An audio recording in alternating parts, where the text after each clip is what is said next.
UP के हाथरस में बहुचर्चित बिटिया प्रकरण में राहुल गांधी के एक्स पर पोस्ट वायरल करने के बाद अब राहुल गांधी की मुश्किलें बढ़ गई हैं। बिटिया प्रकरण में दोषमुक्त हुए रवि राम कुमार उर्फ रामू व लवकुश के अधिवक्ता मुन्ना सिंह पुंडीर ने नेता प्रतिपक्ष राहुल गांधी को लीगल नोटिस भेजा है। नोटिस के जरिए प्रत्येक पक्षकार को 50-50 लाख रुपए मान हानिकारक बयान देने के एवज में देने के लिए कहा गया है। यहां यह भी उल्लेखनीय है कि 12 दिसंबर को राहुल गांधी ने गांव में पहुंचकर बिटिया के परिजनों से वार्ता की थी। इसके बाद सोशल मीडिया प्लेटफॉर्म एक्स पर पोस्ट की थी।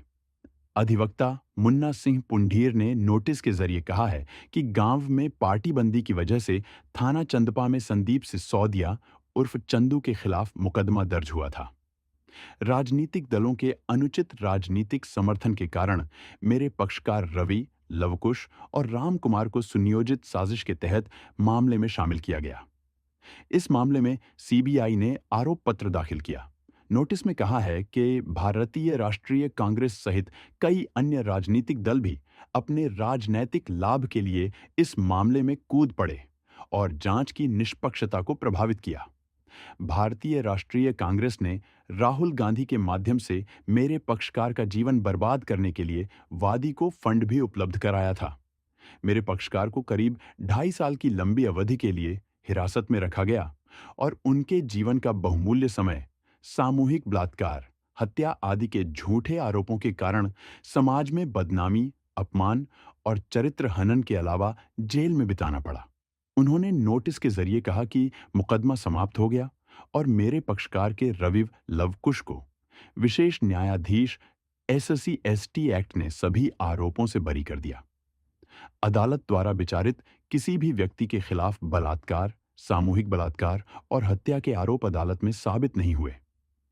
मेरा पक्षकार एक सुगम जीवन जिएगा, क्योंकि इस देश की जनता को न्यायालयों व न्यायिक प्रणाली पर भरोसा है और मुकदमे के समापन के बाद यह विश्वास हो गया कि मेरा पक्षकार निर्दयाश था और साथ ही पीड़िता के साथ कोई बलात्कार नहीं हुआ था।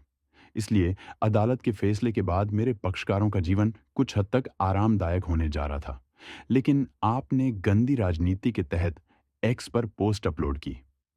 पोस्ट में कहा कि रेप पीड़िता के परिवार को घर में बंद रखता और गैंगरेप के आरोपियों के खुलेआम घूमना बाबा साहेब के संविधान की मूल भावना के खिलाफ है। नोटिस में कहा है कि राहुल गांधी मुख्य राष्ट्रीय पार्टी के नेता और विपक्ष के नेता होने के नाते प्रत्येक शब्द का मतलब देश से है, लेकिन जानबूझकर चरित्र, प्रतिष्ठा, अखंडता को चोट पहुंचाने के इरादे से, जिसे मेरे पक्षकारों ने वापस पा लिया है। इसके बावजूद भी सोशल मीडिया पर अपमानजनक पोस्ट के द्वारा उनका जीवन फिर से बर्बाद कर दिया है, जो अवमाननापूर्ण है, क्योंकि आप जानबूझकर सक्षम अदालत के फैसले को नकारते हैं।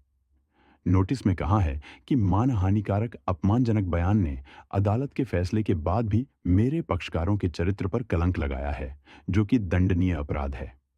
उन्होंने कहा है कि मानहानि के कानूनी नोटिस प्राप्ति के 15 दिन के अंदर प्रत्येक पक्षकार को 50 लाख रुपए अदा कर दें, अन्यथा ऐसी स्थिति में आपराधिक कार्रवाई शुरू की जाएगी।